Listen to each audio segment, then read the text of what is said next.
Ah, well, it's reopened. Well, I suppose that's good.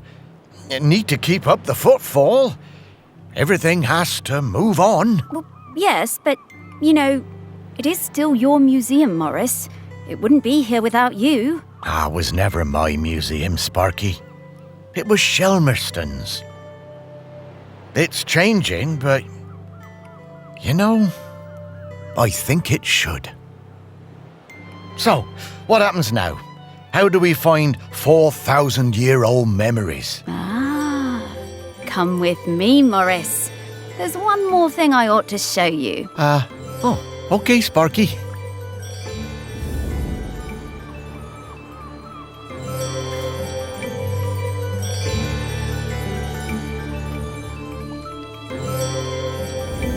Well, don't suppose I'll ever look at Aggie's room the same way again, will I? Morris, take a look at those skulls, please. The skulls? Well, they have memories inside them? That's rather morbid, Sparky. Not quite. Look, I didn't explain this before because I felt things were confusing enough, but that slicing is a bit more powerful than I've led you to believe. Oh, well, what do you mean? Well, we aren't limited to memories of people who are alive. People are bounded by time, but memories aren't. Check it out.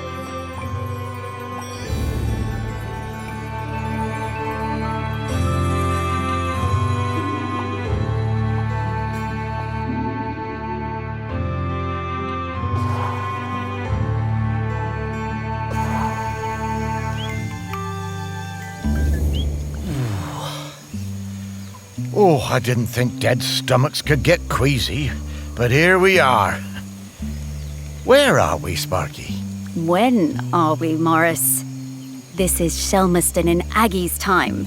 You should be able to find some memories of her here. You are some dog, Sparky.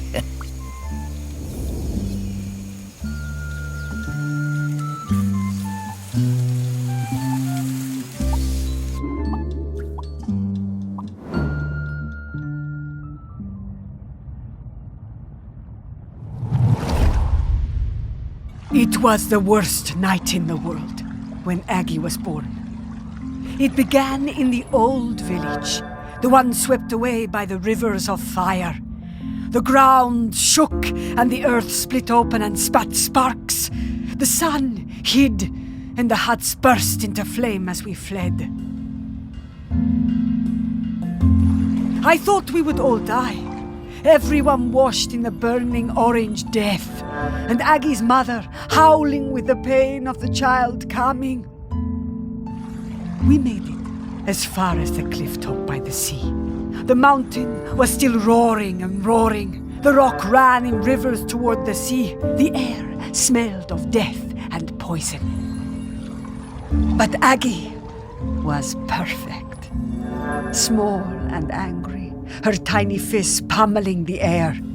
I used my knife to cut the cord. We chose a spot for the new village, closer to the beach. The burning rivers cooled to pumice and black glass. I made sure everyone knew that a life that began in this way would be special. Not everyone believed me, but Aggie proved me right. My goodness. Giving birth like that must have been awful.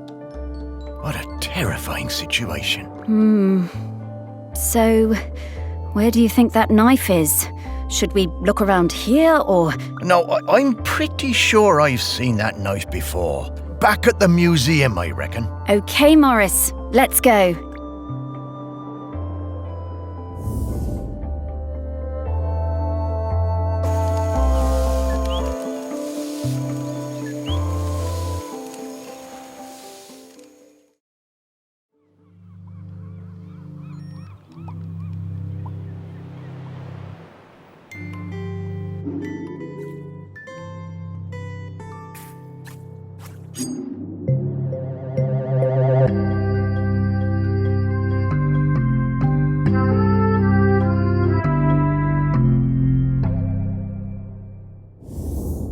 Beautiful. And to think that people had not long stopped using flint tools when this was made. There is so much history in this knife. Ooh. I'd love to see what else it got up to.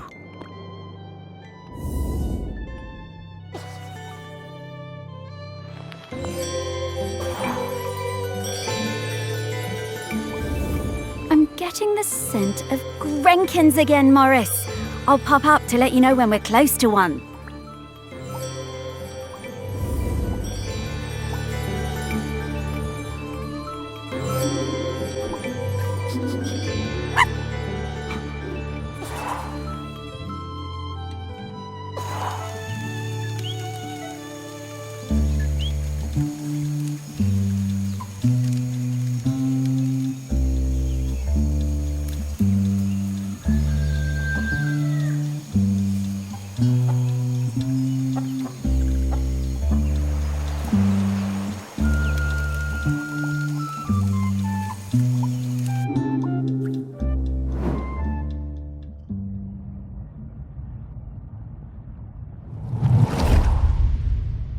Of course we watched her. We had heard of her birth and seen her on the shore. Her feet sometimes in the seawater, her body in the sun. We did not show ourselves at first. As a test, we left the mirror on the black shore, born of the volcano on the same day as her, and waited to see what would happen, to see if it called to her. She picked it up, turned it from side to side. She took it home. The next time I saw her, I introduced myself. We sang together, and I showed her how the mirror worked. How if you emptied your mind and thought of air and light and sea, you would see things in its surface. How things would unfurl in the future. Aggie was better at mirror gazing than any of us sea folk. She saw a girl, her own daughter not yet born, as leader of the dry folk. I told Aggie to keep on gazing into that mirror, that one day the island would need something more than a leader.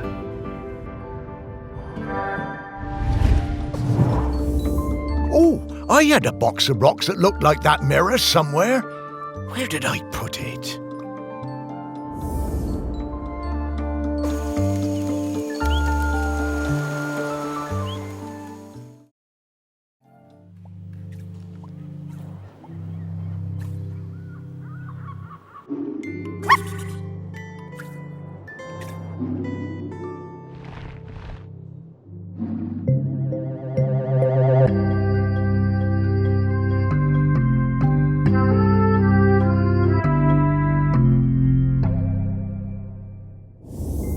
Whoa, this thing is really powerful, Morris. Can you feel it?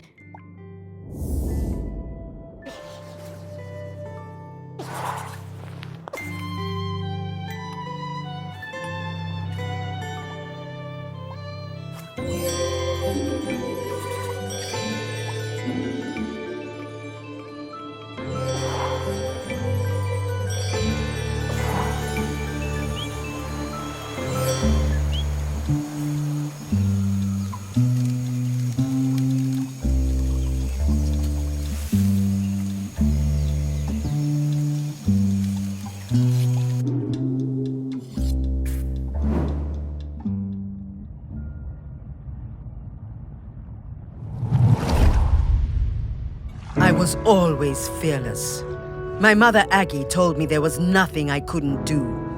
With Otsul and without, I hunted the deer in the woods and the hares on the mountain, all before I had taken my first lover. And younger still, one time Aggie had me knock her tooth out when she was in terrible pain.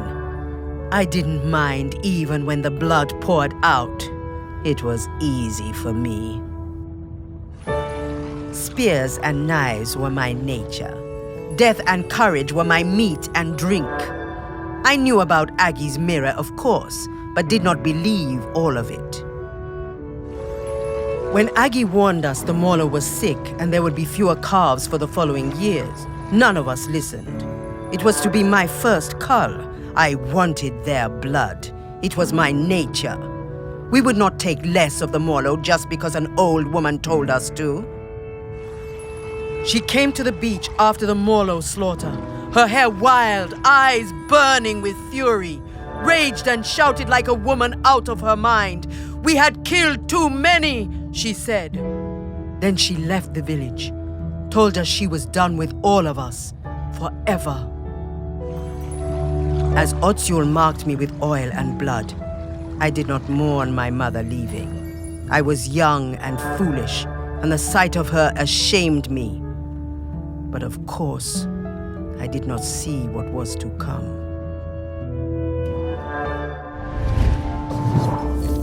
To think that they were still having the same arguments about the Morlow way back in the Bronze Age. Aggie must have sensed the trouble ahead. Maybe she was trying to find a way to prevent it.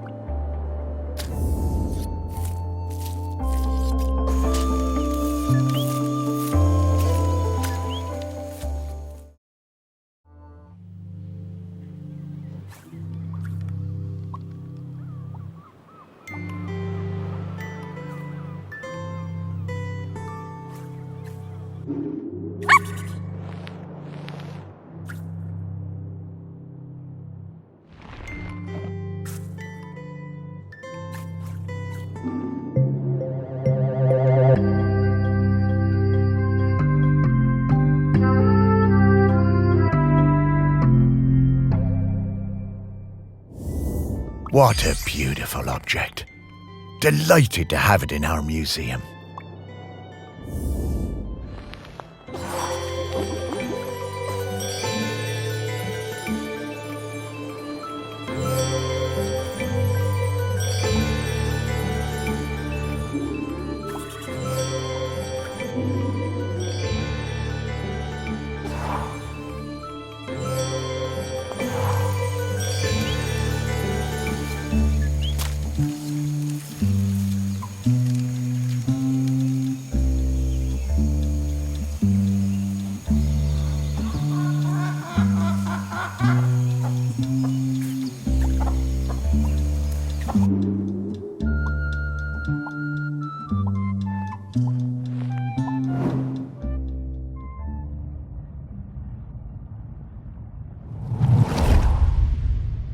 She was alone, and I would bring her food sometimes, samphire and sea urchins. She would make dry food and we would eat it together. Textures unlike any we knew that broke apart in your hands and in your mouth. We would sing together, make tea together. We became her family. The dry folk left her alone. She had a companion for a few seasons, a hind who came down from the mountain and slept at her fire. And then, for a few more, a golden hare that ate from her hand. One night we all felt it, those of us in the water and those above, the island waking, rumbling, alive again, more furious than before. I found Aggie awake, tending her fire, unsleeping, unresting, staring into her mirror. She told me she'd seen the island sinking into orange fire and boiling sea, lost forever above and below. The village and our town in the sea caves, all gone. Aggie went to the shore and blew the sinistral shell, calling our people up from the water. Aggie sang for them, the oldest song, and we spoke for some time. That night, the sea and sky was all the same color, a deep grey blue like a mackerel's back without the glitter. As the dawn approached, Aggie left the beach to return to her people, to tell them what must be done.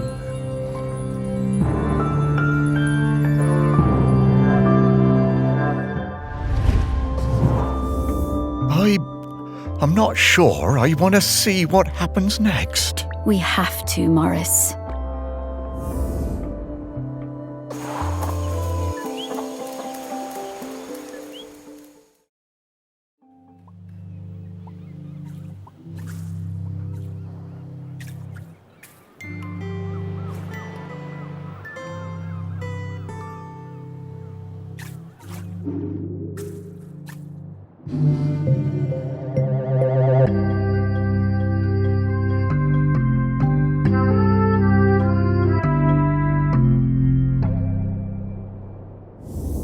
Such a small thing.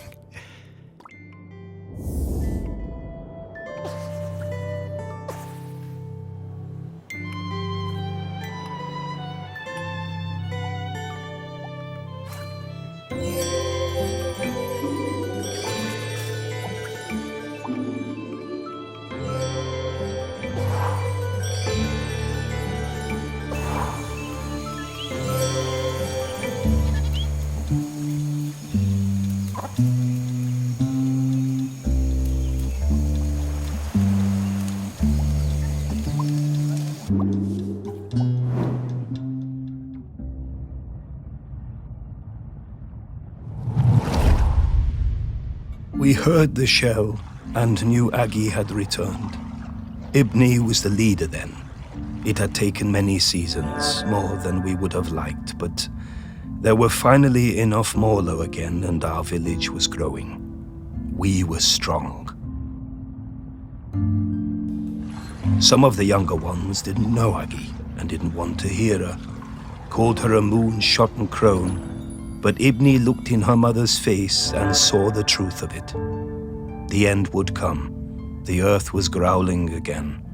There would be hot rivers of death and clouds of poison. But Aggie brought us the answer. She would give herself to the island. Ibni's voice shook. Surely a deer or a goat would be enough. The year's finest, blackest calf. Aggie cast down her eyes and shook her head. We all knew. I offered my blade, but Aggie turned me away. She took her knife that had cut her own cord the night the volcano last erupted and wrapped Ibni's fingers tight around the bone hilt. It must be you, Ibni, she said, and it must be now before the sun comes up. This day, this morning, or we are all gone. The village, the people, the island. Aggie embraced her daughter. Ibni whispered something, but I could not catch the words. Both women's faces shone with tears. Aggie sat on the ceremonial stone, the tears streaming now from all of us. Aggie delivered her final message. She told us her body must not be burned or given to the sea, but lain in the earth of the island beneath the mountain. Ibni was shaking, and then I realized it was not just Ibni. The whole island was trembling under our feet, waking up. Aggie told Ibni to be quick, the end was coming. As Aggie took Ibni's hand and guided the knife to her side, we saw the fish folk rising from the sea, hundreds of them, so many. I had no idea there were so many. Aggie was quiet the whole time, but Ibni cried out, a sound of longing and hurting from her heart like I had never heard. Then she fell silent, and as Aggie's life poured from her body, the island and everything on it fell suddenly still. Utterly still. We wept then, in sorrow and relief. Then the fish folk were among us, countless, numberless. One embraced Ibni, holding her up as it seemed her own legs might give way. When the sun came up that day, land and sea folk stood together for the first time, talking and singing the old songs, Aggie's songs, together. Ibni and the fish folk took Aggie up onto the mountain. They laid her in the peat alongside the knife and all the things she would need on her journey. Ibni watched over Aggie for days afterwards. Before she was covered, she placed a sacred carved stone, Aggie's beloved hair, inside her mother's mouth to guide her and help her keep the mountain still forever. And so it was.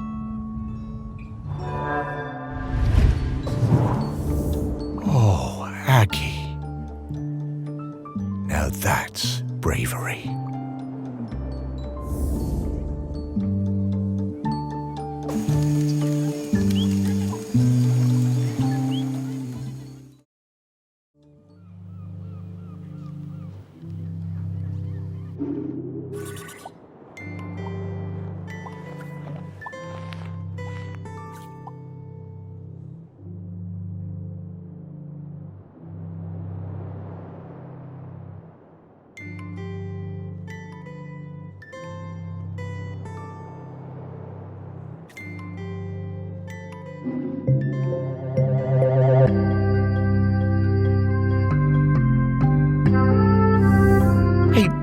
Sparky, it feels a bit, disrespectful looking inside Aggie's body like that. You were the one who dug her up and put her on a plinth, Morris. Yeah, but I...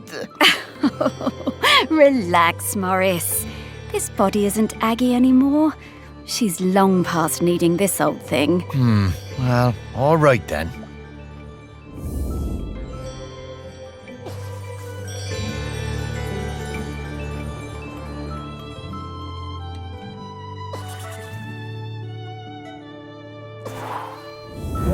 Okay, Morris.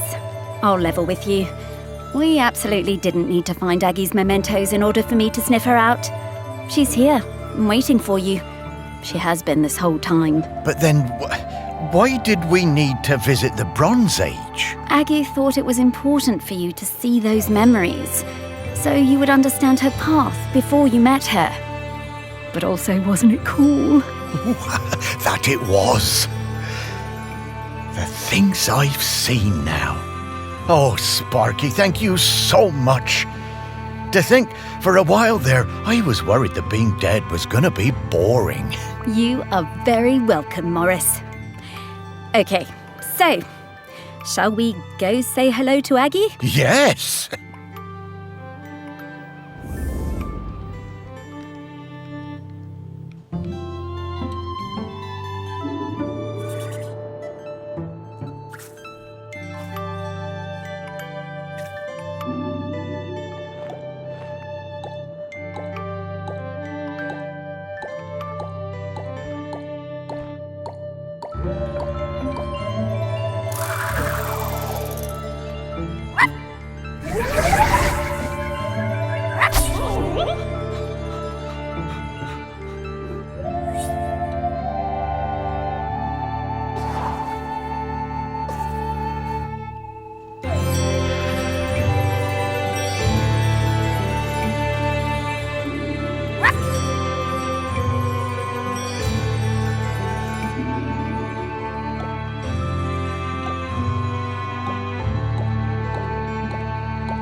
I'll sing you a song of the Queen of the Sea.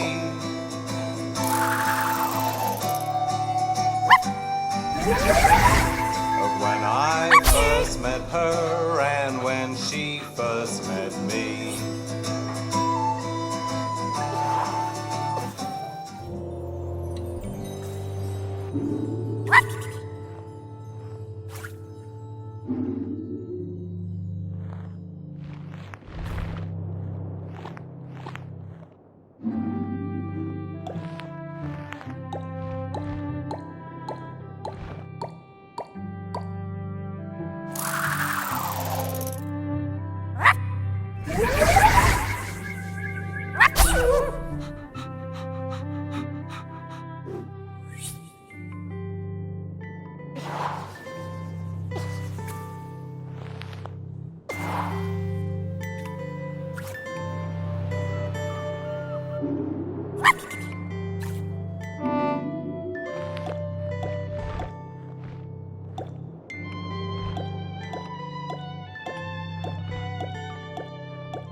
Only one more riddle to solve, Morris. And then...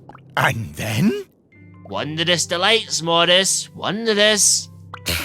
Yeah, right. Quiet, dog. You're in the company of riddle masters here. Just one more, Morris. One more.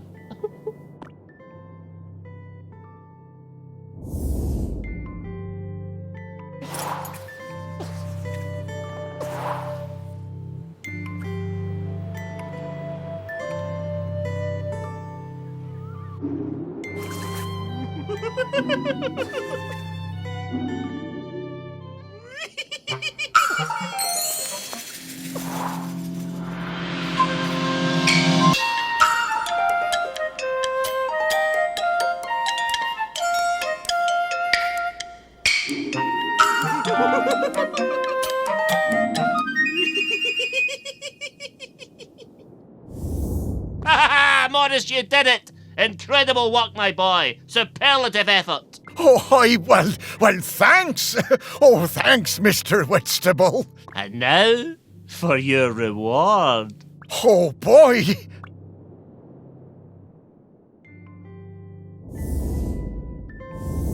Here it is, Morris. Your very own certificate of riddle mastery. Wow, oh, thanks, Mr. Whitstable. I don't know what to say. I'm so proud of you, Morris. And listen, whenever you want to look at this certificate again, to bask in your own brilliance, you only have to press pause and you can look at it again. And now, a song.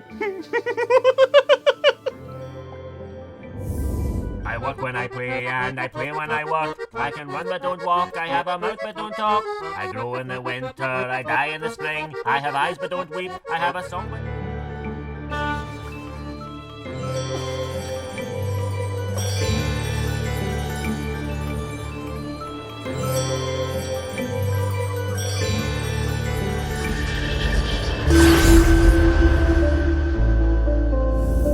Morris, Sparky, it's so good to see you both. Hey, Aggie. Wait, you know me? Of course I do. Morris Lupton, one of the best-loved men in the history of Shelmerston, with the very finest dog. Me? Oh, I don't know. Come now, let's go out of this place, into the air.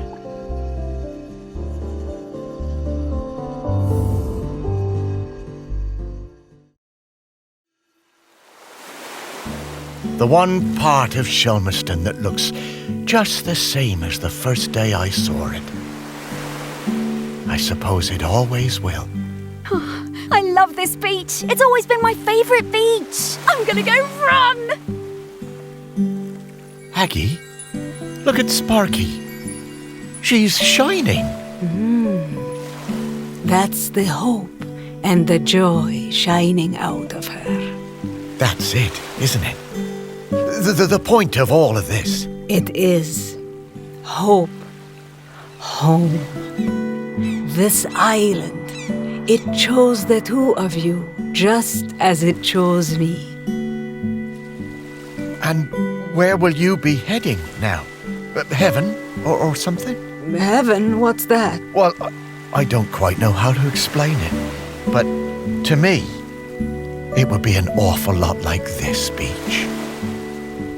I don't know where I'm going, but I'm hoping to see Ibni, my daughter. It's been a very long time, but I remember her. We never forget the ones we love, do we, Morris? No, I don't suppose we do. I think she wants something, Morris. Huh. Would you look at that? I just found a tennis ball in my pocket. Here you are, girl.